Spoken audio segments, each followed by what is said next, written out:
Bonjour à tous, bienvenue dans ce nouvel épisode. Aujourd'hui, on se retrouve avec César Coaching. Comment tu vas? Avec César Coaching, bah écoute, ça va super bien. Je te remercie de ton invitation.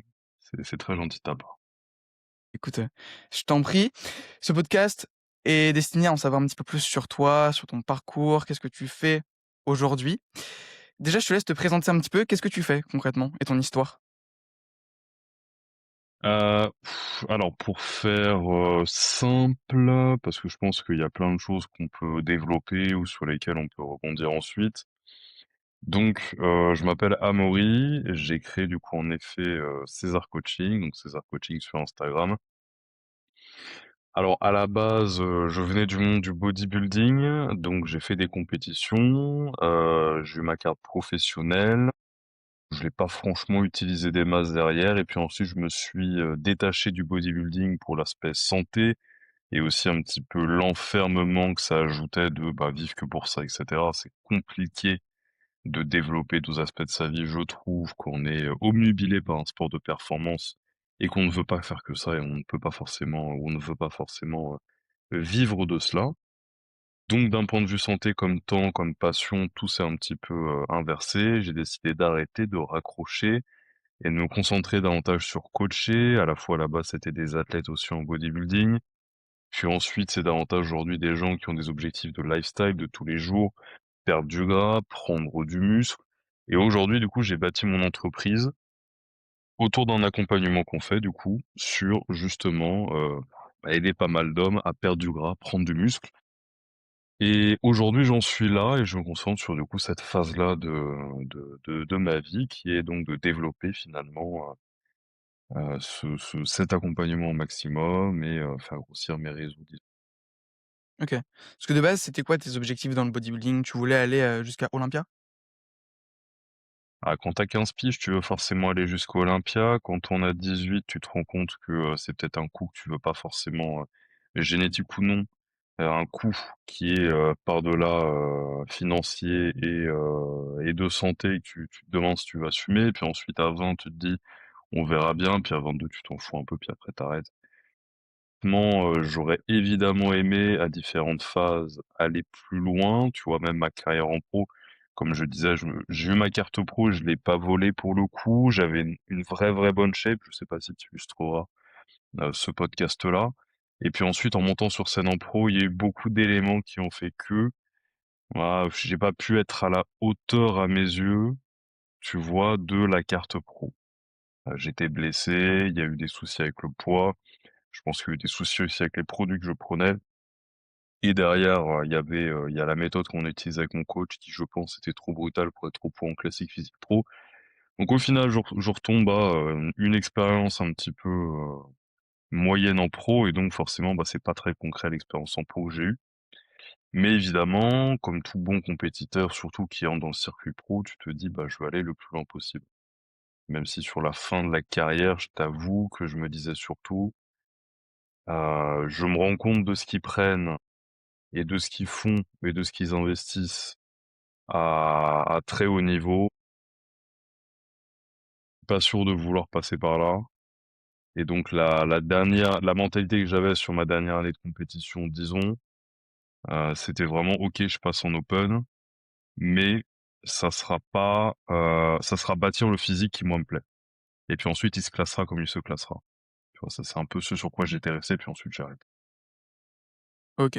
Est-ce que tu penses que cette phase de bodybuilding, d'être compétiteur, t'a permis aujourd'hui d'être un meilleur coach? Absolument.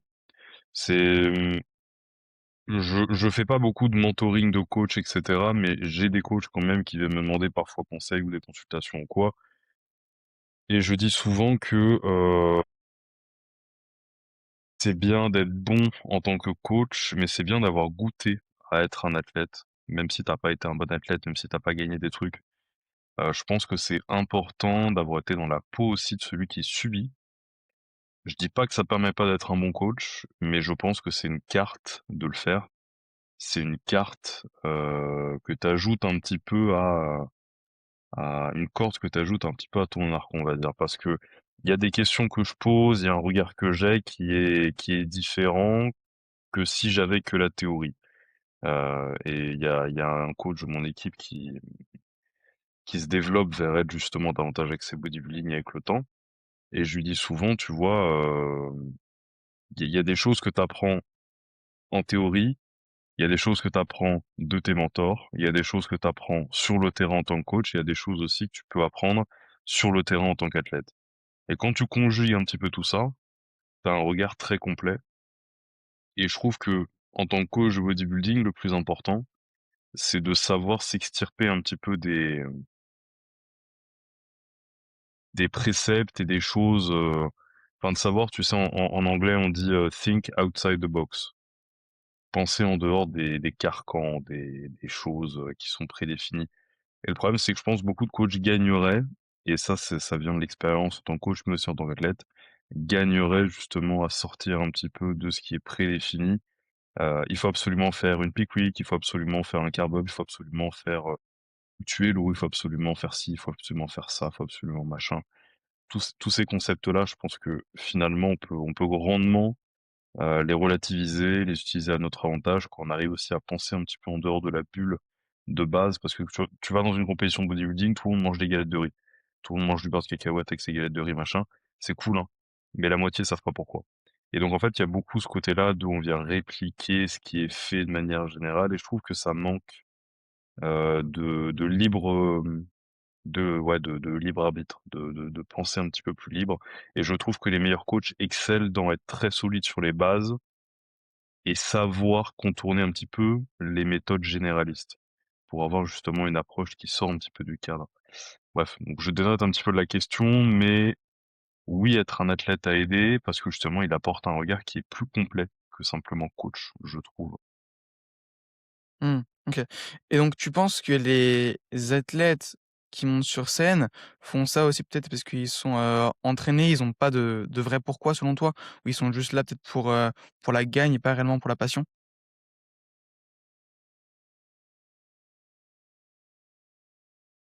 Non? Bah, il y en a enfin, tout le monde fait des compétitions pour une raison différente.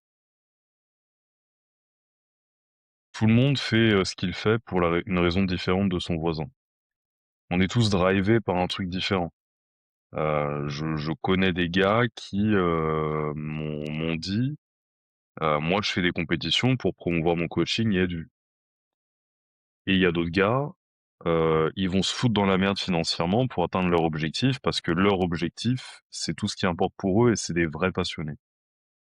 Alors c'est pas des comptables, hein, s'ils se foutent dans la merde, mais en tout cas c'est des vrais passionnés. Donc sur scène, il y a plein de motivations, il y a plein de parcours.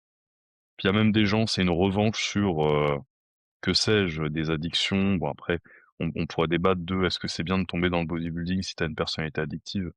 Mais ça peut être des revanches sur des addictions, sur des surpoids, sur, que sais-je. Tout le monde a une raison différente de monter sur scène et pas tout le monde a la même ambition. Mais c'est comme dans tout sport, hein, tu sais, comme dans tout domaine même, hein. Bien sûr. Et toi, tu disais que tu l'as quand même relativement bien vécu, mais à la fin, tu avais, rencontré plus de difficultés, tu te refermais sur toi-même. Ça, c'est quelque chose que tu retrouves sur beaucoup d'athlètes, beaucoup de tes clients, que ce soit qui montent sur scène ou qui viennent, vers toi?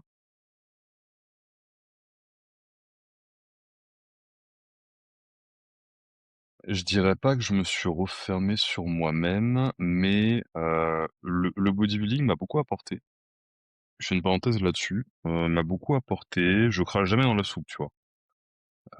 Ça reste ma passion. J'en reviens toujours, peu importe à quel point je m'en éloigne, à m'entraîner et manger sain. Enfin, peu importe, je m'en éloigne. Tu vois, j'ai bifurqué sur les sports de combat là pendant 1 an. Ces dernières semaines, j'ai un peu arrêté, puis en fait, j'en reviens à ma passion de la muscu comme, quand j'avais, je sais pas, 16-17 ans à bourriner et pas me prendre la tête. J'en reviens toujours là parce que c'est ce qui m'a bâti et c'est ce qui m'a toujours accompagné, c'est ce que j'aime au fond de moi. Et les compétitions de bodybuilding, je suis plus vraiment aujourd'hui, mais j'ai toujours un attrait quand même vers la culture physique, on va dire. Est-ce que tu trouves que Ouais. les athlètes de nos jours se referment vraiment sur le bodybuilding, en perdent leur vie sociale? Non, parce que bah, en fait, ouais, bon, je vais laisser la parenthèse que j'entamais parce que c'est un peu hors sujet, en fait. je pense que là aussi, en fait, ça va dépendre. Tu vas avoir des gens qui vont aborder les choses différemment. Tu vas avoir des gens qui vont, alors moi, j'ai une personnalité un peu comme ça. Voilà, c'est pour ça que je disais ça et elle s'est développée avec le bodybuilding, c'est qu'en général, j'ai une tendance, mais déjà en être conscient déjà, parce que beaucoup de gens le sont. En être conscient règle l'écrasante majorité du problème. Parce qu'il y a que quand on diagnostique pas un problème qu'on passe à côté et que qu'on le résout pas. Je sais que le bodybuilding m'a un peu mis dans ma zone de confort à m'isoler dans une routine. Parce que le bodybuilding, on peut dire ce qu'on veut. Beaucoup de gens parlent de discipline, tout ça. C'est aussi un énorme confort de manger, faire la même chose tous les jours, etc. Et de rester dans sa bulle et d'avoir une bonne excuse pour pas sortir, voyager, machin. Et vraiment, c'est un truc de pas d'asocial du tout parce que tu peux très bien avoir beaucoup d'amis dans ce cercle-là, mais c'est, ouais, tu t'es très vite dans tes habitudes, dans ta caverne et l'humain aime ça, aime, sa zone de confort, en bien comme en mal, hein. Donc la routine est très satisfaisante, hem et je pense que c'est plus la routine qui est nécessaire, qui vient couper les gens du monde, plutôt que le bodybuilding en lui-même qui isole. Parce qu'en réalité, si tu une bonne communauté dans ta salle de sport, tu vois Pumping Iron, quoi, Arnold, il arrive dans la salle, il y a un mec qui lui saute au cou, il y a tout le monde qui se check. Bah, si t'as ça, t'es pas tout seul, t'es pas isolé. Alors certes, t'es dans ta niche, mais de toute façon, j'ai envie de te dire, on retombe toujours sur nos pattes, hein. On est la somme des gens qu'on fréquente, donc quoi qu'il arrive, les gens que tu vas fréquenter auront des centres d'intérêt comme toi. Donc si t'es bodybuilder, en général, c'est normal. Donc, si t'as une, des gens de ta salle de sport où il y a un très bon cercle social, une très bonne entente, c'est une petite salle, ou alors tu connais un groupe, etc. Ou alors finalement, tu fréquentes beaucoup de gens de ce milieu-là parce que tu es dans un coin où c'est très développé, tu vas pas être isolé. Si jamais c'est pas développé vers chez toi et que ton mode de vie et tes ambitions entrent en conflit avec les gens de ton entourage ou même de ta salle de sport ou peu importe, bah, tu vas plus t'isoler. Je pense que ça dépend aussi, d'où tu spawns sur la map, on va dire. D'où tu travailles, d'où tu es et je pense que c'est à double tranchant. Après c'est très psychologique parce que comme je disais, moi, je me suis bâti avec le bodybuilding qui m'a un petit peu mis de mon côté, mais qui plus est, tu vois, j'avais pas forcément une communauté de bodybuilders dans ma salle, ni dans ma ville. Il y a que sur les réseaux sociaux, mais je veux dire, les réseaux sociaux, c'est mignon, mais tu vois pas les gens en vrai. Donc, moi, à titre perso, je sais que ça m'a mis un petit peu plus dans mon coin. Euh, et au final, bon, bah, je sais que ça m'a fait développer une personnalité un petit peu. Mais comme je disais, le fait de le conscientiser, déjà, ça règle le problème en majorité. Mais il faut le conscientiser. Ça fait qu'aujourd'hui, j'ai une personnalité qui a une tendance à être très unilatérale dans un domaine. Tu vois, maintenant que je suis plus dans l'entrepreneuriat et développer mon accompagnement, comme je le disais, bah, le travers, c'est que je vais poster 10 fois par jour sur Insta. Et tout le reste va passer à la trappe. C'est que tu vois, je vais bourriner sur des trucs, sur l'entreprise. Puis en fait, j'ai oublié le reste, tu vois. Donc ça, en étant conscient, déjà, tu l'évites. Donc je sais que c'est un problème que je maîtrise. Mais le bodybuilding peut aussi te faire développer ce genre de mentalité-là, de psyché-là, qui si elle est pas, si on n'a pas de regard sur soi-même objectif, ni de contrôle, ni de recul, bah, en fait, ouais, on devient une espèce d'autiste qui fait que du body. Mmh, Mais bien bon, sûr. si Mmh. si si faire que du body te fait devenir Sam Sulek, très bien. Ça, c'est pas tout le monde. Ouais, bien sûr. Et pour toi, dans peu importe tes objectifs, peu importe, ta discipline, est-ce que tu es obligé de te donner à 100 dans un domaine, quitte à délaisser les autres? Je pense que c'est par phase. Je vais donner 2 réponses à ça, parce que, je pense pas avoir la réponse définitive, mais je pense avoir, une réponse équilibrée. Pour moi, pour réussir, faut pas forcément se plonger à 100 mais il y aura des phases où ça va être nécessaire. Je m'explique, par exemple en bodybuilding, si on prend le bodybuilding, les phases de préparation de compétition, disons c'est 3 mois ou 4 mois tous les 2 ans, si tu concours pas non plus tous les ans. C'est des phases où tu vas devoir être, oui en effet un peu dans ta bulle, surtout sur la fin où tu fatigues, tu as faim, c'est compliqué, il y a des tentations, alors tu pas fait de préparation, mais à la fin quand tu plus grand chose à manger, tu sacralises vite ce qui te reste à manger donc Il y a beaucoup de bodybuilders te le diront, quand tu plus grand chose, niveau bouffe, ça doit être cuisiné d'une certaine manière. Faut que personne te parle quand tu le manges. Faut que ça soit comme ça, pas autrement. Enfin, tu sais, c'est très, t'es au bout de ta vie. Donc, oui, il va y avoir des phases, et c'est pareil dans l'entrepreneuriat quand il y a des moments où tu dois bourriner, c'est pareil dans n'importe quel hobby, quand il y a une phase de stagnation que tu dois briser. Il y a toujours dans chaque domaine où tu as de l'ambition une phase où tu dois grinder un petit peu, parce que la vie, les hobbies, les occupations, c'est toujours des phases c'est toujours des vagues, hein. Il y a des moments faciles, des moments moins faciles, des moments où on est investi, des moments où on est moins investi. Donc premièrement, c'est par vague. C'est une erreur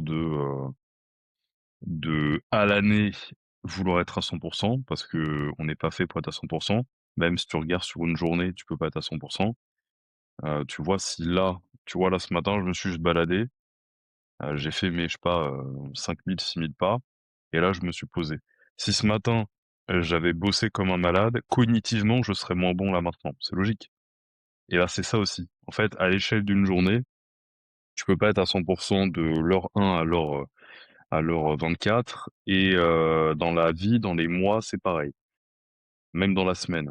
Le dimanche pour se reposer un peu, avant j'y croyais pas, maintenant j'y crois un peu plus parce que bourriner tout le temps et travailler tout le temps, et ça me mène sur mon second point, travailler tout le temps, ça te nique ta qualité de travail, c'est évident, mais il faut vraiment le conscientiser, et je vais te dire un truc, de toute façon, les mois où mon entreprise a le mieux marché, c'est les mois où j'ai le plus voyagé, fait du sport, fréquenté de nanas, sorti avec mes potes. C'est littéralement les mois où j'ai le moins mis de temps. Comme quoi, et c'est pareil avec le physique, c'est les jours où je perds du poids, souvent la veille, je me suis pas pris la tête et j'ai mangé un truc, style une part de pizza, machin, mais j'étais dans mes calories, etc. C'est toujours comme ça. Je sais pas si c'est la loi du détachement, une connerie comme ça, je pense pas. Je pense qu'en fait, ça met en lumière le fait qu'appuyer sur les bons leviers, c'est ça qui est important dans la vie. Parce que travailler des heures, c'est bien quand il y a plein de petites merdes à régler, mais ce sera pas du travail de fond qui va vraiment faire avancer ton entreprise. Et de la même manière qu'en bodybuilding, on pourrait l'appliquer aussi, hein. En préparation, c'est pour ça que je dis c'est vraiment sur la fin où être un peu lock-in, c'est important. Parce qu'au final, pareil, en préparation, en sèche, en prise de masse, en ce que tu veux en tant que bodybuilder, ça reste quand même la même chose que partout dans la vie. Ça reste une loi de Pareto. Ça reste 20% de tes actions donnent 80% des résultats. C'est partout dans tous les domaines. Mais en bodybuilding en soi, c'est juste qu'il y a une atmosphère, un stress, une fatigue, une précision qui vient souvent occuper la tête, et t'as plus de mal à aller prendre un verre avec tes potes, même si c'est un Coca zéro, et te détendre parce que t'es à 3-4 semaines de ta compète. Mais en réalité, il n'y a pas besoin d'être à 100% tout le temps, il y a besoin d'être à 100% au bon moment et de savoir lever le pied, accélérer, lever le pied, accélérer. C'est, ce serait vraiment ça ma réponse. Empiriquement, je me rends compte que les meilleurs résultats viennent pas des phases où je travaille le plus. Bien au contraire, souvent d'ailleurs, tu perds du temps à rester toute la journée devant ton ordi.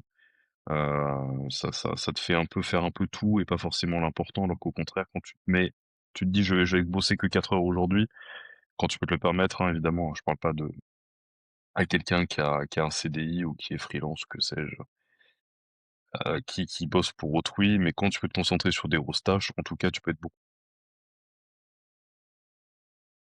beaucoup plus efficace et aller droit au but. Souvent, surtout avec les réseaux sociaux et la mentalité de toujours travailler plus, on se perd dans faut que je me et c'est un peu une mentalité de bodybuilder aussi, hein.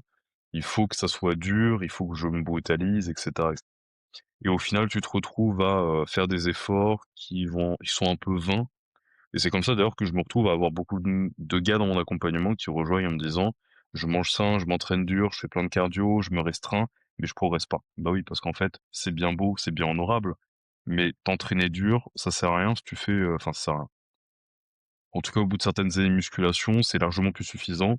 Si t'as pas les bons mouvements, si tu pas, calqué sur avoir assez de volume d'entraînement et les bons exercices pour toi, vis-à-vis de ta morpho, et cetera. Et c'est pas non plus suffisant de manger sain si tes macros, ils sont désaccordés et que derrière tu pètes des câbles le week-end. Donc on en revient toujours à, c'est pas vouloir se tuer au travail, c'est toujours appuyer sur les bons boutons. OK. Extrêmement pertinent. Parce que là, tu me disais tout à l'heure que tu avais une team de coachs avec des coachs que tu formais. Ça, c'est aussi un moyen de ton côté de pouvoir, déléguer pour te concentrer sur les tâches les plus importantes, donc les bons leviers, c'est ça?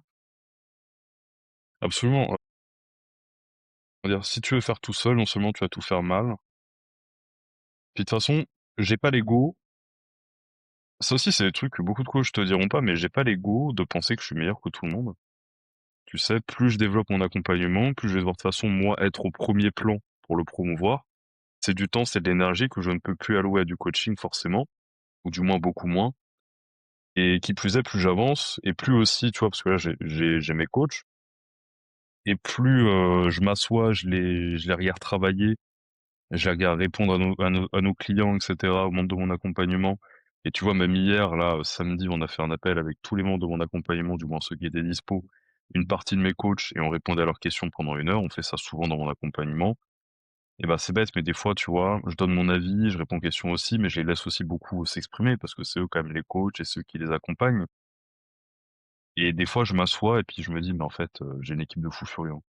C'est aussi ça, c'est que je peux mettre toute la volonté du monde, je peux pas je peux pas tenir un peu tout comme ça, à la force de mes mains. J'ai fait un choix conscient aujourd'hui de me dédier à promouvoir mon activité, à c'est aussi mon rôle, tu vois? Au-delà même de promouvoir mon accompagnement, de balancer des résultats, des retours et cetera qu'on a d'ailleurs à l'appel et j'en ai très souvent des nouveaux, ils sont très renouvelés et cetera et je trouve ça super cool et c'est vraiment une valeur ajoutée. En fait, je me suis dit: «Moi, ma mission dans cette entreprise-là où on veut aider les gens, ça va être d'être la tête d'affiche et de continuer dans ce sens-là, de mettre toute mon énergie là-dedans et même les gens qui sont pas dans l'accompagnement, au moins, ils gagnent en clarté de par mes contenus gratuits». Parce qu'il y a beaucoup de gars qui me disent: «Écoute, je suis dans l'accompagnement aujourd'hui, mais ça fait des mois que tu m'aides gratuitement, en fait, avec tes conseils». Donc déjà, au moins, j'aide et parmi ceux que j'aide et ceux que je touche, il y en a qui viennent ou qui viennent pas, peu importe. Et derrière, il faut que le service soit nickel et je peux pas avoir la meilleure communication que je puisse avoir si je suis dans le service et le delivery, tu vois, derrière. Donc c'est pour ça que, arrivant à un moment, surtout avec de l'ambition, tu te dois de d'avoir une équipe de tueurs. Bien sûr. Et t'as pas eu peur, justement, lorsque tu as commencé à recruter, à te créer une équipe, vu que de base, c'était toi, qui coachais et que les gens, de base, achetaient, toi, Amaury de César Coaching et non une équipe de coach, tu t'es pas dit, sachant qu'il me semble que tu es en high ticket, si je dis pas de bêtises, que, tu me corrigeras si c'est pas le cas, mais que c'est quand même un certain prix et que les gens qui veulent, rentrer seraient potentiellement déçus que ça soit pas toi qui coach et un autre coach? Absolument pas.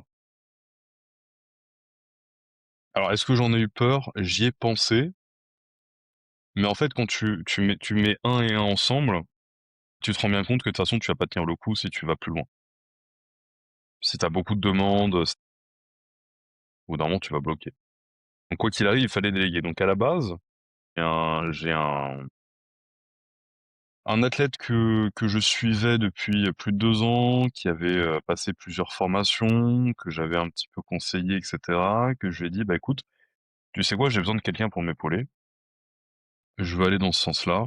J'ai entièrement confiance en toi et je sais qu'il coach comme moi je coach» et pareil, il était dans l'appel qu'on a fait hier et c'est très drôle parce que lui, pour le coup, quand il répondait à des questions à laquelle à certaines à lesquelles, je répondais pas, ou il commençait à donner sa réponse en premier parmi tous les coachs. Et je me disais vraiment, c'est très drôle parce que il dit vraiment ce que j'aurais dit. Et tu vois, non seulement je te disais tout à l'heure, il faut avoir aussi l'intelligence et ne pas avoir l'ego mal placé de se dire, «Je suis le meilleur, il y aura pas meilleur que moi». Non, il y aura des mecs meilleurs que toi. Déjà, il y aura des mecs meilleurs que moi et parmi mes coachs, il y a des mecs meilleurs que moi en tant que coach. Mais en plus de ça, c'est des gens en qui j'ai entièrement confiance et surtout lui, qui est du coup le coach le plus ancien de mon équipe. Bah, en fait et c'est Laurent, de toute façon il travaille qu'avec moi donc je peux le nommer. C'est Laurent Despretz, qui est gagnant overall de l'an dernier en NPC, qui a des très bons classements à l'international, que j'ai amené de zéro au bodybuilder qu'il est aujourd'hui et parmi tout ce trajet-là, de manière directe comme indirecte, bah, il a beaucoup appris et en fait aujourd'hui, tu vois, il est comment dire? Il est extrêmement chaud Et enfin, il coach un petit peu comme moi, tu vois. Là où chaque coach de mon accompagnement a un petit peu sa spécificité, son expertise, son background. Lui, pour le coup, tu vois, par exemple, dès le début, j'ai su que je pouvais donner ma confiance parce que justement, bah, en fait, c'était un peu, il était en formation, disons, continue avec moi. Et aujourd'hui, il est largement autonome depuis un bon moment et il fait un excellent boulot. Mais aujourd'hui, je suis arrivé à une équipe qui est extrêmement solide avec chacun qui a, comme je disais, son background, etc. Donc la peur de déléguer, ou du moins l'anticipation de déléguer parce que ça reste ton image, je trouve que elle est normale, elle est saine, mais il faut l'outrepasser parce que déléguer n'importe quoi, que ce soit le coaching ou d'autres choses, dans tous les cas, tu peux pas être partout. Et dans tous les cas, si tu essayes d'être partout, ouais, laisse tomber, tu vas péter ton crâne. Et de toute façon, la qualité va en pâtir. Moi, puis aussi, si tu veux vraiment bâtir quelque chose qui va être le meilleur service possible, tu peux pas te permettre de vouloir être partout parce que, en conscientisant le fait que ça va détruire la qualité de ce que tu fais, bah, tu peux pas légitimement proposer quelque chose de bien si t'es partout. Donc t'es obligé de déléguer en te disant, bah écoute, ça, au début, ça fait bizarre. Aujourd'hui, j'ai plus aucun souci à déléguer. De toute façon, je vais te dire un truc très simple. Je suis, j'allais dire ça, mais c'était pas châtié. Je suis vraiment derrière eux, on va dire. Je les lâche pas. Peu importe la sphère dans laquelle je délègue, je suis vraiment derrière les gens. Je recheck tout, pas forcément sur le fond parce qu'ils sont bons en tant que coach, même si je regarde quand même, mais c'est pas là où est mon inquiétude du tout. Surtout que c'est des coachs avec qui j'ai des collaborations très long terme, c'est pas des mercenaires. C'est des gens avec qui je vais bouffer, c'est des gens avec qui je vais m'entraîner. C'est pas du tout des gars comme ça. Et souvent la majorité, je les ai coachés. Donc non seulement je check tout sur la forme, sur la delivery, sur les temps de réponse, sur la qualité des réponses, sur tous les process. C'est aussi ça la force d'un accompagnement, c'est que quand tu délègues, si tu donnes toute ta confiance mais que tu repasses pas derrière, les gens retombent dans leurs mauvaises habitudes, les gens n'en font qu'à leur tête, les gens sortent des process que tu as établis et les gens vont du coup impacter finalement les promesses que tu fais en amont, et ça, il faut vraiment l'anticiper. Donc je pense que la délégation, elle est premièrement dans un très bon recrutement. Et je te dirais, déléguer, c'est plus facile que recruter. Une fois que tu as trouvé la bonne personne, c'est pas un souci de lui faire confiance. Mais trouver la bonne personne, c'est très compliqué. J'ai eu pas mal de demandes de coach. Des fois, je mets un formulaire en story pour toujours avoir un petit peu des contacts d'avance, etc. Sur le recrutement des coachs. La majorité, en fait, c'est très simple. Si jamais il y a des coachs qui ont déjà postulé, qui n'ont pas eu de réponse, soit ils ont eu une bonne présentation, mais il n'y avait pas assez de résultats, ou alors simplement j'ai trouvé un peu mieux, mais ils étaient considérables. Mais l'écrasante majorité remplissent les questionnaires pour un poste par-dessus la jambe. Et le problème, c'est que, tu sais, Manaël, il y a une chose très simple dans la vie, c'est comment tu fais une chose, c'est comment tu fais tout. Si quelqu'un n'est pas foutu de répondre correctement et professionnellement un questionnaire pour un poste, quel genre de travail tu penses qu'il va fournir une fois au poste? Moi, je suis très simple, hein. Et empiriquement, tout ça se confirme. Quelqu'un qui fait les choses par-dessus la jambe, quelqu'un qui fait les choses vite fait, il fera les choses vite fait par-dessus la jambe dans absolument tout, il n'y a pas d'exception. C'est pour ça que tout à l'heure, je te disais, et on peut relier un petit peu les ponts sur les traits de personnalité. Je t'ai dit, moi j'ai une personnalité où je peux très vite naturellement, maintenant je la tempère parce que j'en suis conscient, mais je peux très vite m'enfoncer dans la brèche. Le bodybuilding et rien d'autre. L'entrepreneuriat, rien d'autre. Et on a tous nos biais comme ça, tu vois. On a tous nos biais, soit il y en a certains c'est l'auto-sabotage, il y en a certains c'est ouais le manque de qualité ou bâcler les choses. Je suis vraiment exigeant sur le évidemment les compétences, tout ça, mais ça va de soi. Mais je suis vraiment exigeant sur la manière dont l'accompagnement est délivré parce que moi, j'ai été coaché. La majorité des coachs de l'accompagnement ont été coachés ou sont coachés. Et ça, c'est très important parce que là aussi, tu sais ce que c'est d'avoir un coach. Que ce soit pour des compétitions ou pas, c'est pas grave. Quand tu envoies un bilan, tu sais ce que c'est de recevoir un débrief derrière. Quand tu prends un programme et tu débutes avec un nouveau coach, tu sais ce que c'est d'être dans l'attente du nouveau programme et d'enfin l'avoir. Et toutes ces choses-là, je trouve que c'est extrêmement important de les savoir parce que un coach, il va enchaîner un petit peu les clients, même s'il s'arrête bien sur chacun, et cetera, il prend le temps. Il a quand même une journée où il a pas mal de clients, comme n'importe quel médecin, comme n'importe quel, je sais pas, dentiste, ce que tu veux. Ça n'empiète pas la qualité, ça n'empiète pas la sincérité et le temps pris, mais forcément, quand on a abondance de clients, est-ce que tu es déjà allé, dans quelque chose comme, je sais pas, le salon de l'agriculture ou, un grand marché très populaire et cetera?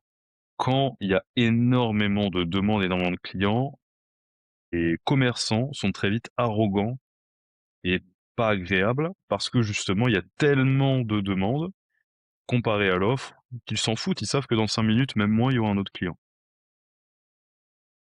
Alors évidemment, c'est pas comme ça dans mon accompagnement, c'est pas comme ça quand tu vas chez le médecin, mais il faut comprendre qu'aussi un prestataire, de service ou, quelqu'un qui délivre à des clients un petit peu entre guillemets «à la chaîne», peut banaliser les clients et c'est là aussi où justement je repasse derrière en disant: «Écoute, on a un délai de temps de réponse qui est imposé, on a une qualité de réponse qui est imposée, on a des process qui sont là pour que justement tu fasses ça bien et que ça soit ressenti et que le client se sente au mieux. Parce que dans tous les cas, le fond du travail est là, donc quoi qu'il arrive, il y aura des résultats, mais l'expérience doit être excellente aussi.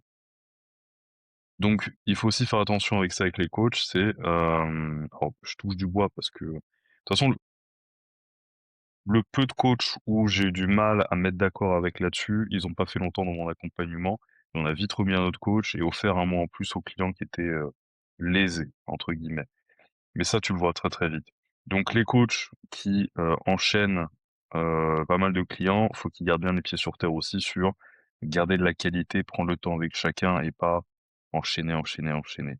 Vraiment garder ce contact humain-là et tu vois, par exemple, là, je te citais Laurent parce que c'est le seul de l'équipe qui travaille exclusivement pour moi, donc je peux le nommer parce que dans tous les cas, il y aura pas de conflit, d'intérêts.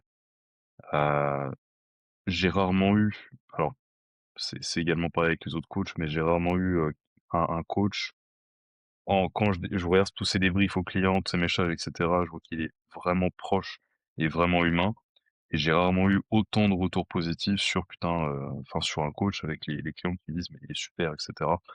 Il prend le temps d'expliquer, il est hyper pédagogue, machin et ce genre de retour-là, j'ai aussi beaucoup sur les autres coachs, mais ça, c'est vraiment ce qui fait la différence. Il y a une différence entre avoir du résultat et se sentir bien dans commenter les résultats. De la même manière qu'en tant que bodybuilder sur la dernière année de ma carrière, oui, je progressais, oui, j'avais pris énormément de masse musculaire et si j'avais séché, monté sur scène en open, ça aurait été sympa, mais je le vivais mal. Donc c'est pareil.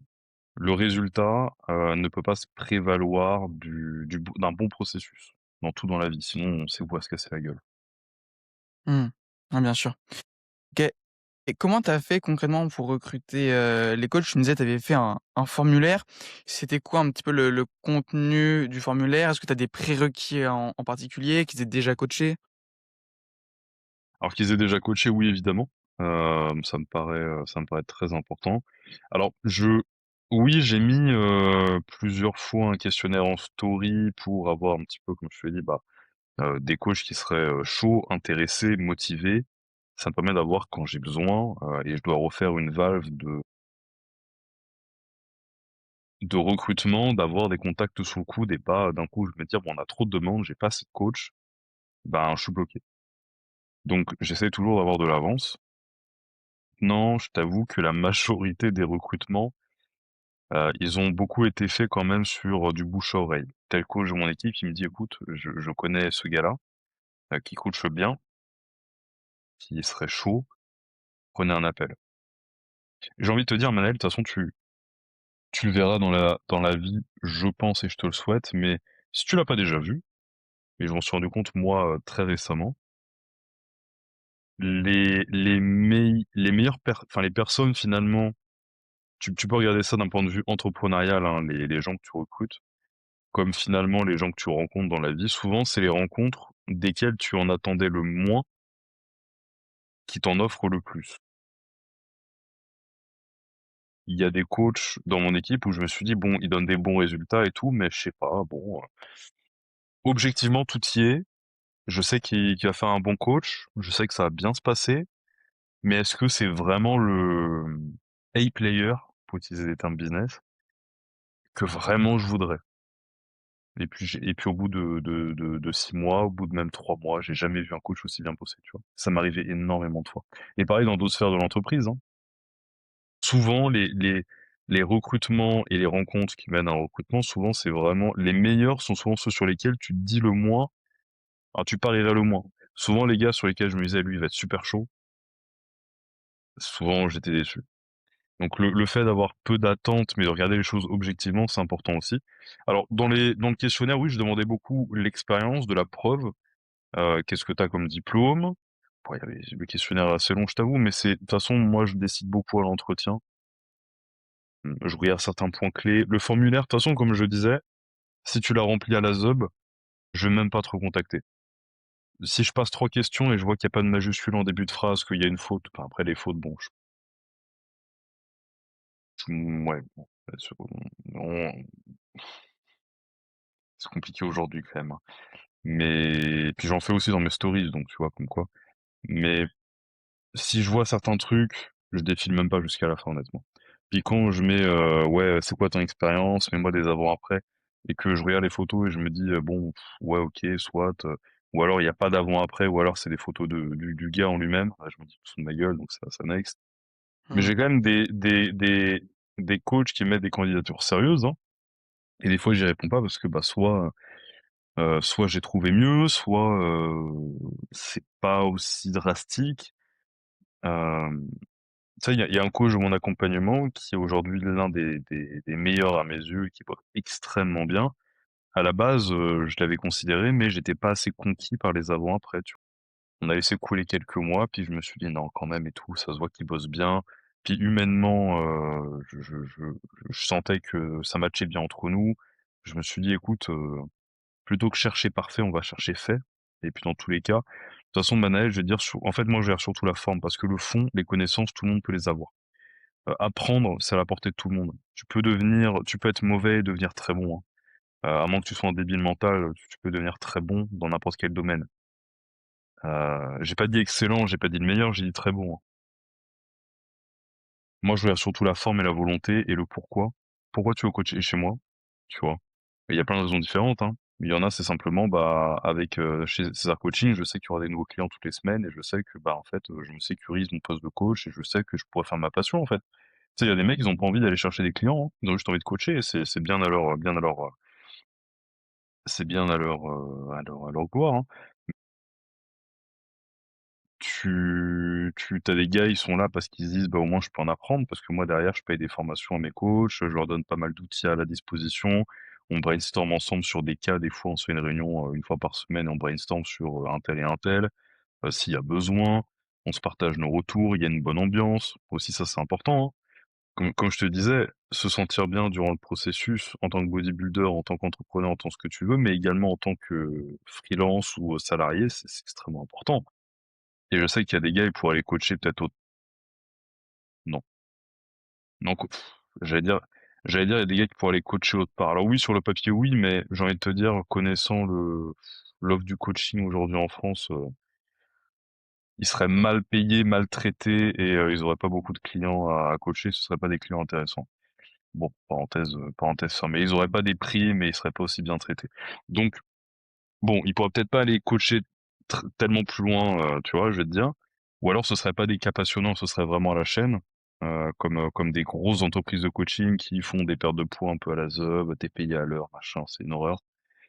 Hem,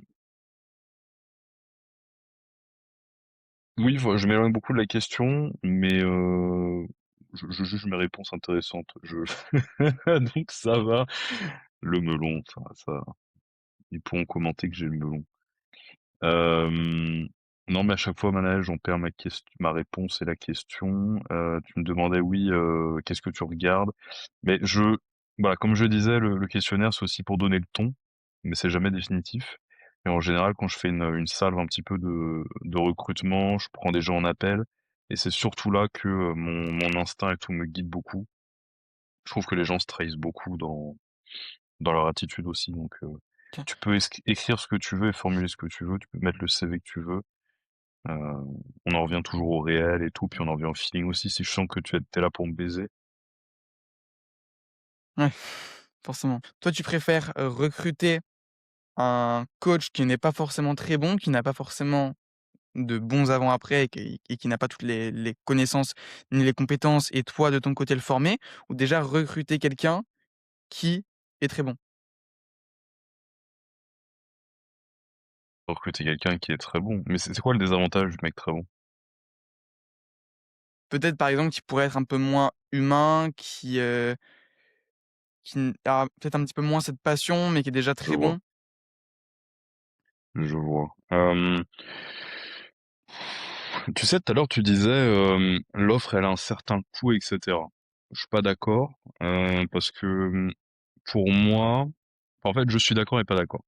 Parce que, tu vois, pour moi, quand tu investis dans mon accompagnement, que ce soit 6 mois, 1 an, que sais-je, en fait, tu non seulement tu as des résultats sur le moment, tu es accompagné de manière premium, mais en plus de ça, pour le restant de ta vie, tu auras des connaissances que tu pas. Donc pour le restant de ta vie, tu as investi. Donc pour moi, c'est pas cher. C'est pas cher. Pour moi, au vu de la valeur gagnée, c'est pas cher. Néanmoins, c'est quand même un investissement. Alors, cet investissement-là, je vais pas en fait, la delivery de cette offre-là, je vais pas la mettre entre les mains de quelqu'un qui peut pas donner le meilleur résultat possible. Donc je vais pas les recruter et mettre un en fait, si demain, Manel, je recrute un mec qui a pas toutes les connaissances, comme je te l'ai dit, dans tous les cas, tout s'apprend. Tout s'apprend.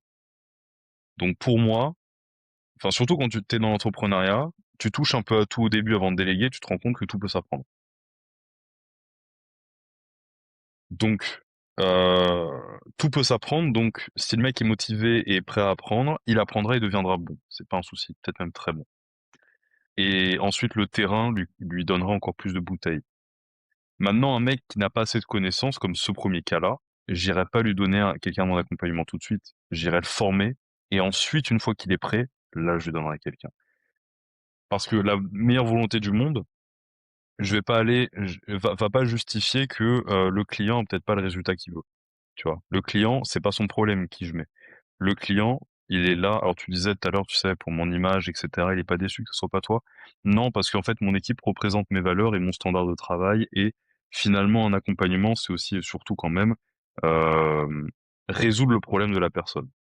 Tu vois? Moi, je l'aime bien mon dentiste, hein, mais si demain j'ai extrêmement mal à la dent, le branding de mon dentiste, il va passer 2 secondes à la poubelle parce que j'ai très mal à la dent. Donc c'est mon problème qui va primer.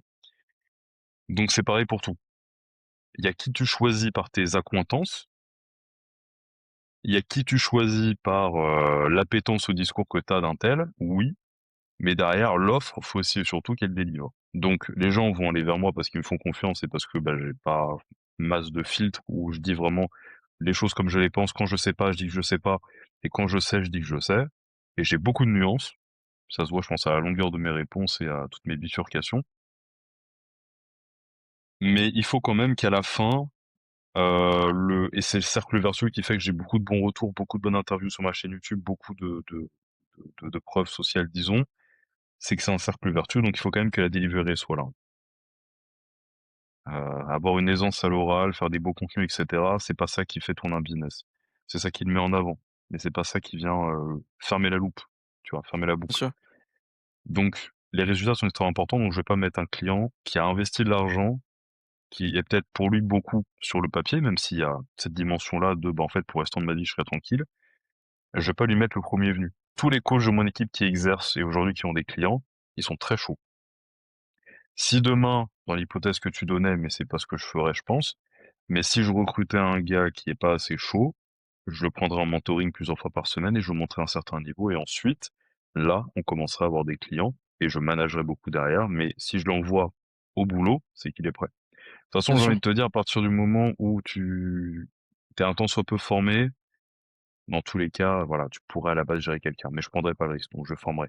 Et dans le deuxième cas de figure, si le mec est chaud, mais il a pas la touche humaine, là, ça va dépendre. Parce que j'en ai eu des gars en entretien qui avaient pas la touche humaine, Et le problème, c'est que je préfère un coach humain qui est moins tout de suite un expert, qu'un expert qui est froid. Parce que c'est très cool, tu vois? Et ça, c'est un peu tu en parlais de bodybuilding, bah, tu vois, les coachs en général en bodybuilding, ça va être très je l'étais aussi à l'époque parce que, bah, bon, vas-y, j'étais un peu un bourrin et j'étais plus jeune et j'avais moins d'empathie. Mais quand tu es un coach, par exemple, de bodybuilding, souvent, il y a un peu moins le relationnel humain. Enfin, du moins, c'est plus rare. Je pense qu'il faut l'avoir parce que c'est très psychologique et cetera et c'est une phase compliquée, les préparations. Donc pour moi, il faut l'avoir, mais je sais que, par exemple, dans cette niche-là, il y a moins. Il y a beaucoup de marche ou crève. C'est comme ça et pas autrement. Sur des trucs, des fois, on s'en bat les couilles, hein. Ouais, j'en ai marre du riz, tu peux mettre des pommes de terre. Non, non, c'est ta diète, ta gueule. Ça, il y a beaucoup de ça, c'est pas utile, tu vois. Mais d'un autre côté, c'est aussi un sport de performance, donc il y a des moments où quand le mec se dit, ah, je suis un peu fatigué, machin, faut aussi lui dire, écoute, là, on fait pas un coaching pour que t'aies les abdos. Là, on fait un coaching pour que tu sois à 4% de body fat sur scène, donc ta gueule. Il faut avoir ça. Mais dans un coaching comme le mien, c'est un accompagnement de gens qui veulent avoir un meilleur physique, se sentir mieux, etc. Faut qu'il y ait une grosse touche humaine, une grosse touche de dispo, et il faut être bon sur la delivery. Et je préfère largement un mec qui saura peut-être moins être un expert en physionomie dans les tréfonds du détail, et peut-être moins un mec qui sera, je sais pas, le plus poussé en morpho-anat à la Delavier, etc. Mais qui donne du résultat et qui fait se sentir bien les clients, parce que je pense que c'est important. Folie. En tant qu'entrepreneur, je suis plus souvent je paye plus souvent de services que j'en délivre. Parce qu'un service, j'en délivre qu'1, mais des services, j'en paye beaucoup. Que ça soit, du montage, que ça soit, du conseil ou ceci, cela. Ou même que ça soit juste, dans la vie de tous les jours comme tout le monde quand je prends l'avion ou je paye une expérience. Je me mets souvent à la place du client et je regarde beaucoup aussi les gestes commerciaux et comment je me sens quand on fait ci et ça. Ce qui fait que justement ça me permet de boucler un peu la boucle et de donner aussi beaucoup de valeur à mon accompagnement et à la manière dont on fait les choses. Donc, j'ai divagué, perdu le fil, mais quoi qu'il en soit, pour moi, si quelqu'un est pas assez compétent, je le rends plus compétent et si quelqu'un est trop froid, on va voir d'où ça vient. Parce que si c'est sa personnalité, moi je pars du principe qu'on change pas vraiment les gens, donc je préfère passer à la suite.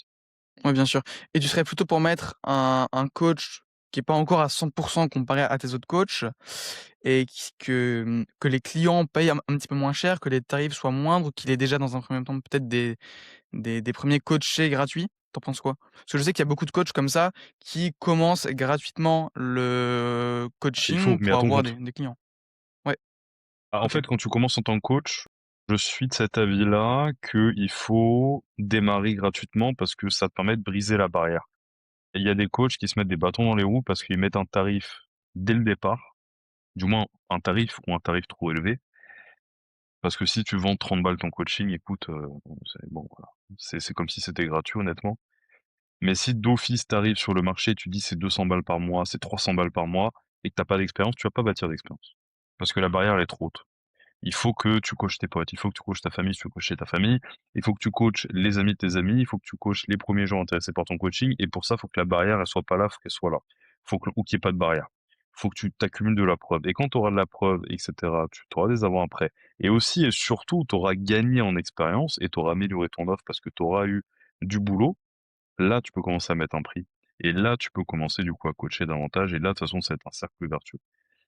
Faut pas courir après l'argent dès que tu démarres le coaching, sinon tu vas te tirer une balle dans le pied. C'est vraiment pas un truc à faire et je suis content de pas avoir fonctionné ainsi. Mais je sais qu'il y en a beaucoup qui le font. Maintenant, là, c'est 2 choses différentes parce que ça, c'est quand tu es à ton compte. C'est quand tu démarres ton activité. Moi, mon activité, elle est lancée, j'ai des résultats, j'ai un standard. Je vais pas mettre un mec pas assez qualifié sur mon offre. Point à la ligne. Comme je t'ai dit, si je récupère un mec et je vois qu'il y a des carences, ça dépend quelle carence. Si je récupère, ça m'est arrivé, si je récupère un coach, il est très compétent pour perdre du poids, prendre du muscle, mais il sait pas lire une prise de sang, c'est pas grave, je vais lui apprendre, c'est réglé. C'est pas le cœur de mon accompagnement, OSEF. Je suis pas fitness break, tu vois. Donc du coup, derrière, on est bon. Si j'arrive avec un gars et il est à chier sur le timing des nutriments, il est à chier sur les compléments alimentaires, alors s'il a de la bonne volonté, je vais le former et en 2 semaines, c'est réglé, même moins. Sinon, bah, c'est compliqué quand même.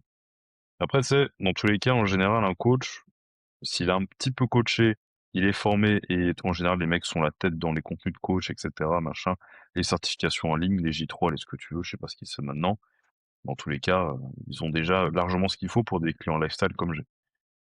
Après, Ouais, bien encore une sûr. fois, il y a la touche, est-ce que tu es vraiment dispo? Est-ce que tu vas coacher comme il faut? Est-ce que tu vas être humain? Et ça, c'est décisif, en plus des résultats. Mais de toute façon, j'ai envie de te dire, les coachs dans mon accompagnement, de toute façon, en général aussi, ils se tirent des infos des fois entre eux et au final, le fait aussi d'être entouré de coachs compétents fait que tu deviens très vite un coach compétent. Tu vois, à l'heure actuelle, dans mon équipe, c'est très solide l'équipe qu'il y a. Ouais, bien sûr. Et alors, je me posais cette question parce que ça peut, rencontrer quelques conflits. C'est quand tu as des coachs, ça veut dire qu'il ne faut pas qu'ils coachent ailleurs que chez toi. Parce que forcément, sinon, si eux proposent un service moins cher, bah, peut-être que les gens iront vers eux au final. Donc comment manager ça? Est-ce que c'est un réel problème selon toi? Pour moi, c'est pas un problème parce qu'ils proposent pas la même offre que moi.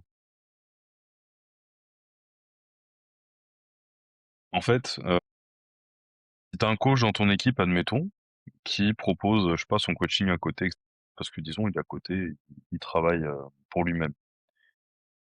Le problème, c'est que moi, j'ai des process, j'ai des facilités pour les clients, j'ai tout un écosystème pour le client qui est développé, j'ai un standard de délai de réponse, de process, et cetera, sur l'accompagnement, d'appel avec le coach, de valeur ajoutée, de formation, de tracking, d'autonomie, de transmission, et cetera. C'est pas du tout la même offre qu'un coach qui te fait payer je sais pas combien de balles par mois et qui te fait un bilan et puis qui, vite fait te répond à côté. Parce que c'est ça le coaching aussi, tu vois, comme je le vois. Et c'est pour ça que je suis derrière, mes coachs à fond, parce que je sais que de base, ils mettraient pas le standing que je leur demande si, je leur demandais pas. Donc en fait, moi, j'ai une offre qui est beaucoup plus élevée sur tous les points, en fait, qu'un coaching normal. C'est pour ça qu'au final, ça m'inquiète pas du tout. Parce que de toute façon, dans tous les cas, si les gens viennent vers moi et pas vers des coachs moins chers, c'est qu'il y a une raison. Je Tu sais, si tu prends l'avion en classe économie et en classe business, c'est très dur de retourner en classe économie. C'est pareil pour tout. Si demain je te fais goûter, bah, tu vois, un truc con, j'ai vécu à Nice, un certain temps et il y a des spécialités là-bas. Bon, c'est pas des spécialités de ouf. Comment ça s'appelle? Il y a un truc, c'est le ah, j'ai oublié, merde. Bref, pour prendre un exemple. Non, tu sais quoi? Tu déjà allé en Italie? Non. Si tu allé en Italie, tu sais qu'ils font les pâtes d'une manière différente. Ce qui fait que elles sont beaucoup plus digestes, beaucoup plus meilleures. Demain, je te fais des pâtes bolognaises en France, tu me dis: «Putain, c'est pas mal, hein». Je te les fais en Italie, tu fais: «Ah putain, c'est délicieux». Quand tu reviens en France, tu vas garder en tête de toute manière l'expérience que c'était en Italie, tu vas te dire: «Ouais, c'est vrai que c'est pas ouf». C'est pareil avec le coaching, c'est pareil avec l'avion, c'est pareil avec absolument tout. C'est même pareil avec le barbeur. Fais l'expérience. Tu peut-être pas beaucoup de barbe, encore à ton Non, âge et tout, pas même pour les encore. cheveux. Tu vas au barbeur du coin rebeu qui te tient la tête comme un kebab et qui te donne des coups de tondeuse, 20 balles, 15 balles même. Tu payes un barbeur, je sais pas, 60 balles pour, bon, bah, faut avoir une barbe et tout, mais tu payes un barbeur 2 fois le prix, en plein Paris ou je sais pas quoi. «Ah bonjour monsieur, est-ce que vous voulez un petit verre d'eau?» Tiens, bah, hop, ça te fait la discute, tout est nickel. C'est: «Tiens, je vais te mettre un petit truc chaud sur le visage. Tiens, ça te va si je te lave les cheveux?» C'est pas la même expérience. Moi, je pars de ce principe-là. Dans tous les domaines, il y a des standings différents. Si tu veux un coach à 200 balles par mois, fais-toi plaisir. Et puis de toute façon, tu vois les résultats que ça mène et les retours que ça mène, mon accompagnement comparé aux autres. Ah, c'est Aujourd'hui, j'ai ça. un problème, Ouais. c'est que j'ai trop d'interviews à faire de mes clients, tu vois? Je suis pas sûr qu'un mec, qui coach à 200 balles par mois, il ait ce problème-là, tu vois? Ou même moi. J'aimerais bien avoir ton avis par rapport à 2 types de coachs différents.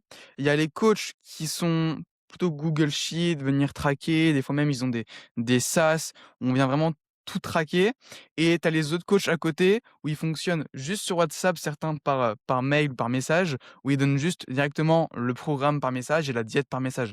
Qu'est-ce que tu en penses?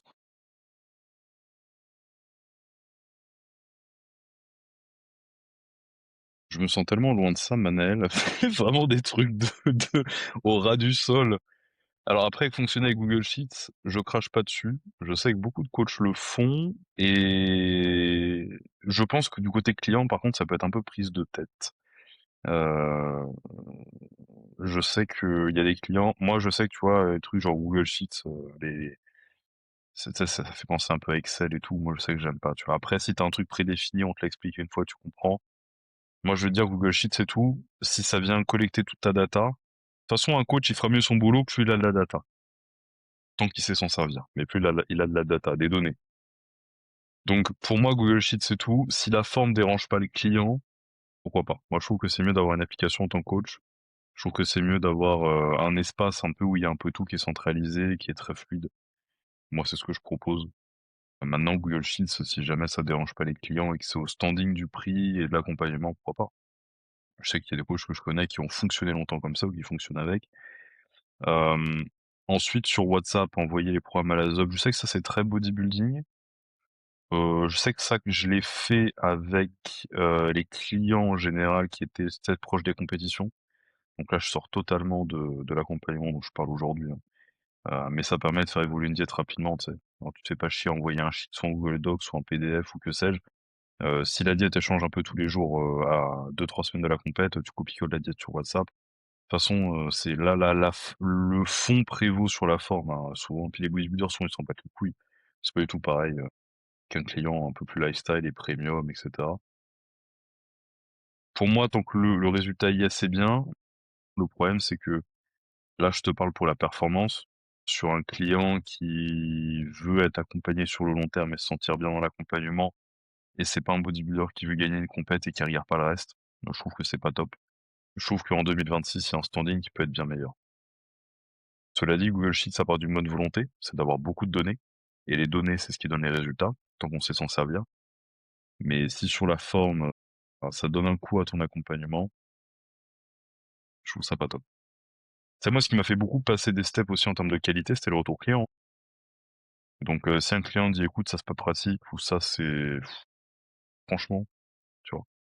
Moi, ça m'a fait step up sur plein de points, hein. Et aujourd'hui, j'anticipe et j'ai des questions de satisfaction tous les mois pour savoir où ça en est. Bien sûr, après, j'ai l'impression que souvent, moi, c'est ce qu'en tout cas, j'ai l'impression d'en retirer avec mon coaching. Les gens, ils ont peur de donner des retours négatifs et moi, c'est ce que je dis souvent, je préfère que vous me donniez des retours, négatifs et constructifs pour que je puisse m'améliorer, que uniquement des Absolument. retours, positifs qui, des fois, pourraient être un petit peu hypocrites. Donc, Mais tu anonyme, sais, j'aime en bien les plus questionnaires. Ouais, absolument.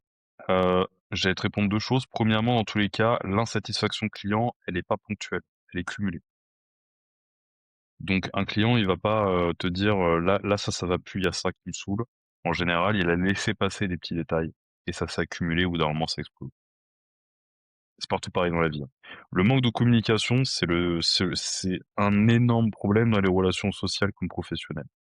C'est pour ça que mon équipe de coach, je leur dis toujours: «Si tu as l'impression que je suis un bâtard, c'est une impression.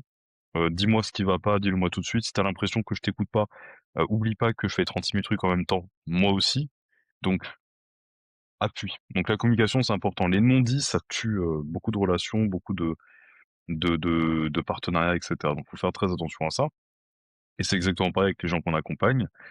Et moi aussi, il y a un biais que j'ai, c'est que on leur met des questions de satisfaction que mes coachs ne consultent pas, il y a que moi qui les regarde.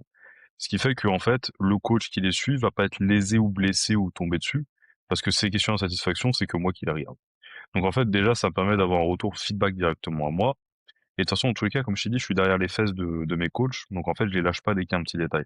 Et je suis le genre de mec qui préfère être chiant sur un délai de réponse, tu vois, lui dire: «Écoute, là, t'as mis 10 heures à répondre, j'aimerais que ce soit moins», plutôt que, un coach qui est trop à la cool et cetera.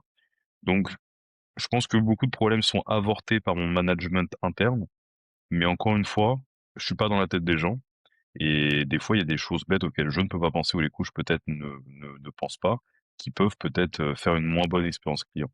Donc derrière, il faut toujours avoir ce feedback-là et ce qui est bien, c'est que le coach est retiré dans mon cas n'est pas intermédiaire entre le retour sur son travail à moi et le retour du client. C'est le client qui me fait un retour à moi directement.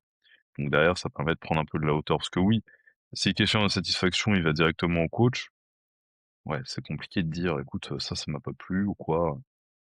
Donc je trouve que déjà avoir un interlocuteur différent ou avoir l'anonymisation pardon, comme tu le fais, c'est un bon vecteur, de pour délier un peu les langues, je trouve.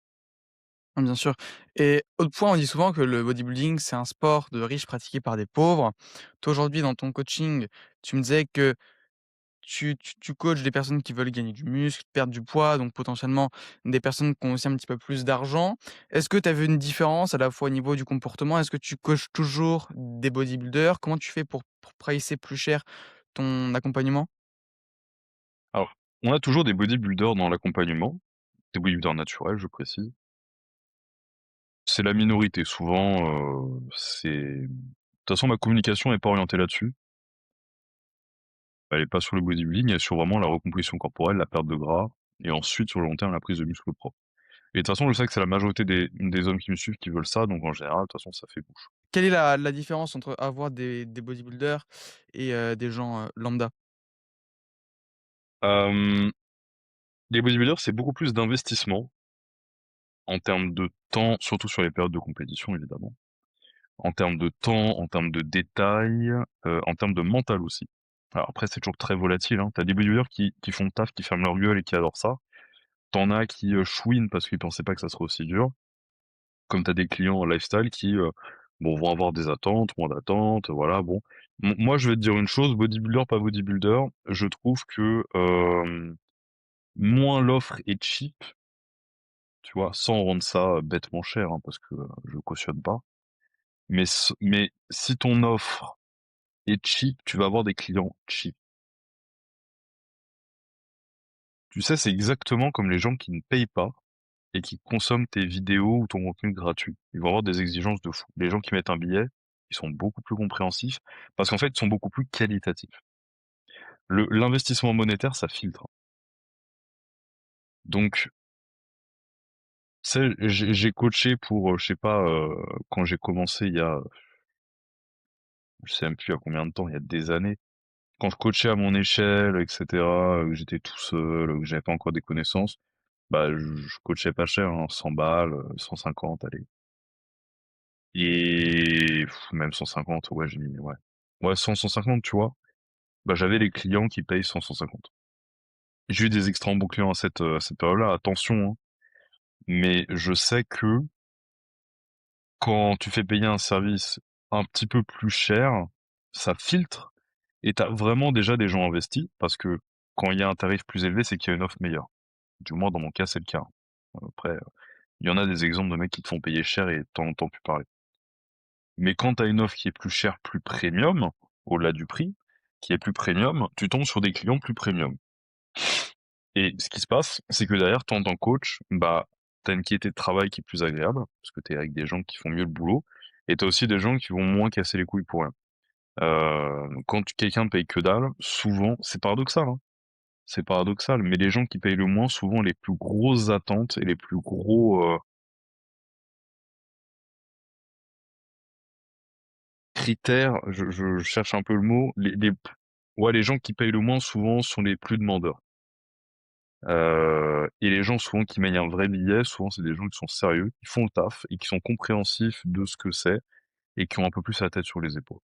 Je sais pas si c'est une affaire de psychologie instantanée ou si c'est simplement dans le fond, c'est des gens qui ont peut-être plus d'éducation, plus de revenus et donc peut-être que je sais pas parce que je demande souvent dans les questionnaires en début de suivi, bah, la tranche de salaire des gens pour me rendre compte et souvent, c'est pas des salaires non plus exorbitants, les gens dans mon accompagnement. Parce que comme je te l'ai dit, hein, oui, c'est une offre qui a un prix, mais c'est pas non plus, on t'arrache pas la gueule avec le prix, quoi. C'est pas non plus, tu vois? Moi, j'en paye des choses tous les mois, crois-moi que bon, après, donc je trouve qu'avoir un prix qui est, soit un peu au-dessus du marché, soit dans les normes du marché premium, ça ça t'économise, puis moi j'ai beaucoup d'empathie, non seulement pour nos clients, mais également aussi pour mes coachs et mon équipe, hein. Moi, j'envoie pas mes coachs au casse-pipe, hein. Et c'est aussi ça la clé des bons résultats, c'est d'avoir les bonnes personnes qui rentrent dans ton accompagnement aussi, pas ceux qui vont te faire arracher tes cheveux et te donner des retours négatifs. Donc avoir des gens qui sont prêts à s'investir, c'est aussi des gens qui sont prêts à s'investir financièrement, mais aussi c'est en termes de temps, etc. Tout ça est lié. Mmh, bien sûr. Donc low ticket vs high ticket, le high ticket prime en coaching en ligne. Bah, si la qualité est là, parce qu'un prix c'est un prix, hein, mais si le prix est lié à la qualité, absolument, Après, moi, j'ai vraiment absolument. l'impression que les bodybuilders, pour le coup, la majorité, quand on commence à parler déjà middle ticket, ça commence à piquer et même des fois pour du low ticket, tu vois, là, je prends par exemple l'exemple 70 € la séance, pour certains, c'est trop cher. Alors Ah oui, je sais pas si c'est ouais, oui, c'est vrai que tu me parlais du budget bodybuilder. Oui, les bodybuilders, la majorité n'ont pas d'argent. Mais c'est, ouais.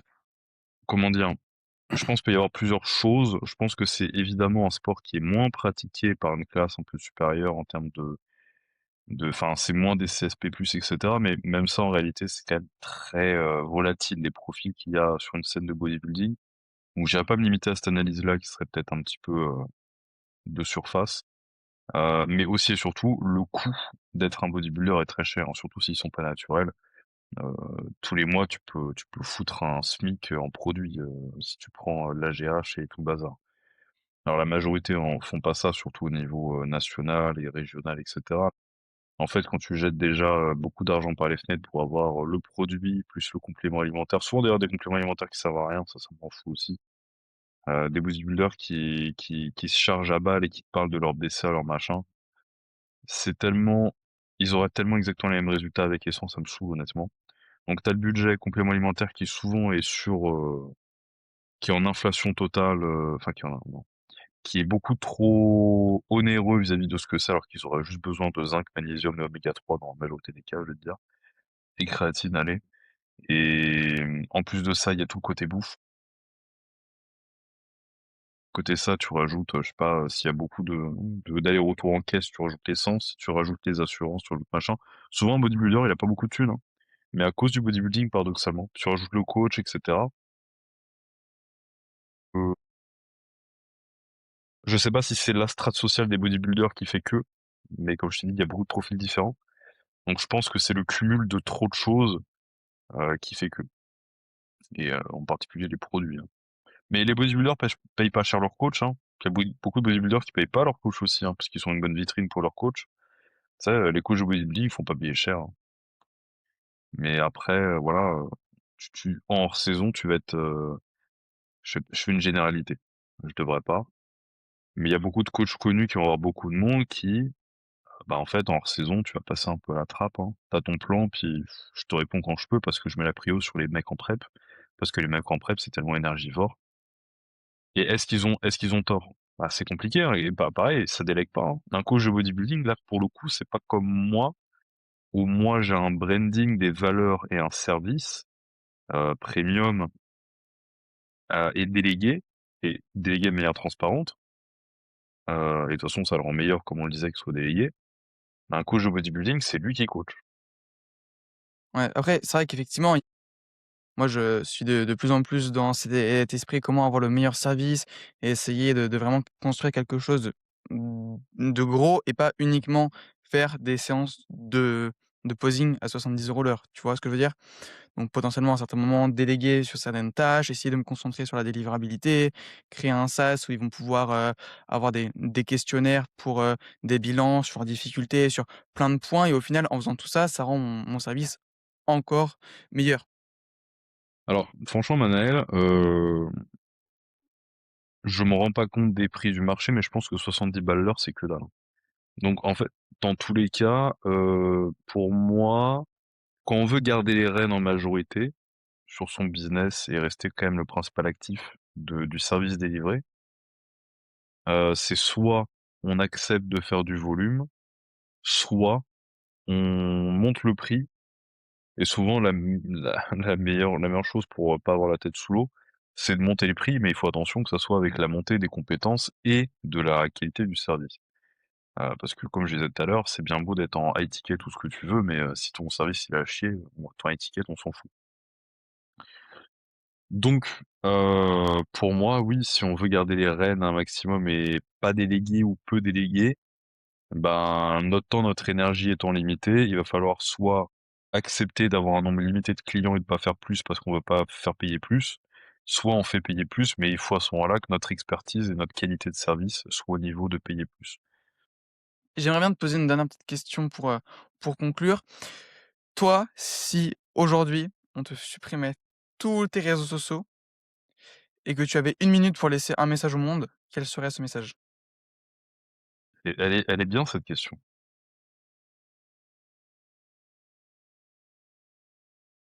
Il faut que tu coaches un mec en slip tout à l'heure, alors je vais prendre ma première idée et te la balancer. Moi, ce que je dirais, c'est ce qui me vient naturellement, mais il y aura tellement à dire, mais je pense que ça résume tout. Moi, ce que je dirais, c'est que premièrement, on n'a pas besoin de toujours chercher à être la meilleure version de soi-même. Je pense que c'est un mensonge être brutalement soi-même et comme on est de manière unique, c'est ça être la meilleure version de soi-même. Donc cherchez pas le bodybuilding et cetera, parce que je sais qu'il y aurait je dis ça parce qu'il y a une audience qui est bodybuilding et muscu. Cherchez pas à vous punir ou à essayer de vous élever ou de vous rendre meilleur de par, vous entraîner, vous restreindre, faire ceci, faire cela. Vous êtes déjà comme vous êtes. On a des défauts évidemment à améliorer tout ça, mais cherchez pas à être, ouais, acceptez-vous un petit peu comme vous êtes. Donnez-vous un peu de paix parce qu'il y a une grosse culture du grind, du travail, du travail tout le temps, travail plus dur, machin, qui est promu sur les réseaux sociaux. Je pense qu'on devrait inverser un peu la tendance et prendre un petit peu du côté féminin où elles se disent: «Ouais, tu la meilleure, machin», dans leur vidéo motivation. Bah, on devrait prendre un petit peu de ça et aussi se saucer et simplement être content de qui on est et ensuite d'avancer avec de l'ambition dans certains projets, mais ne pas perdre, c'est très dur, hein, mais ne pas, faire dépendre toute notre estime de nous-mêmes et et notre confiance en nous et notre valeur de par ce qu'on a accompli, mais simplement déjà qu'on s'apprécie nous-mêmes en tant que personne et que ce qu'on accomplit vient ajouter à tout cela. Mais je pense que l'important, surtout en tant qu'homme, où il y a beaucoup de pression dans tous les sens et de discours dans tous les sens et de cette culture du travail à tout prix, qu'il faut avant tout savoir s'aimer soi et ensuite par-dessus chercher à évidemment gagner en valeur dans ce monde en accomplissant des choses. Je dirais ça. Je dirais ça, parce que je sais qu'il y a beaucoup de compensation de beaucoup de personnes dans le bodybuilding et dans cette sphère-là de la musculation. «Je suis pas assez bien, il faut que je sois meilleur, machin». Réglez vos défauts, réglez vos insécurités, tout ça, mais surtout soyez un peu en paix avec vous-même. Plus le temps passe, plus je m'en rends compte. Souvent, quand on obtient ce qu'on pensait qui nous rendrait heureux, ça nous rend pas vraiment heureux. Ce qui nous rendra heureux, c'est nous aimer nous-mêmes, être en paix avec qui on est et choisir de faire ce qu'on aime faire autant qu'on peut dans cette vie. Heu, voilà. Bon, bah, écoute, Je vieillis, donc je te donne des réponses comme ça. en tout cas, c'était un plaisir, merci à toi. Très bonne conclusion. Où on peut te retrouver sur les réseaux sociaux? Sur Instagram, @césarcoaching pour mon compte principal, mais de toute façon, je pense que tu mettras certainement en bio. Sur YouTube, Oui, c'est César en majuscule. Pareil, si vous tapez César Coaching, vous tomberez sur je moi dans mettrai, tous les cas. Donc, je mettrai le César lien. Coaching sur Instagram, TikTok et YouTube. Surtout Instagram et YouTube, absolument. Si vous voulez perdre du gras, avoir de la clarté en musculation, parce qu'il y a beaucoup de choses qui sont dites sur les réseaux sociaux, c'est de mon côté qu'il faut se retrouver. Voilà. Nice. Beh, écoute, merci à toi Maurice, c'était un plaisir et puis, merci encore pour, ce magnifique podcast. À très vite. Merci de ton invitation. Je t'en prie.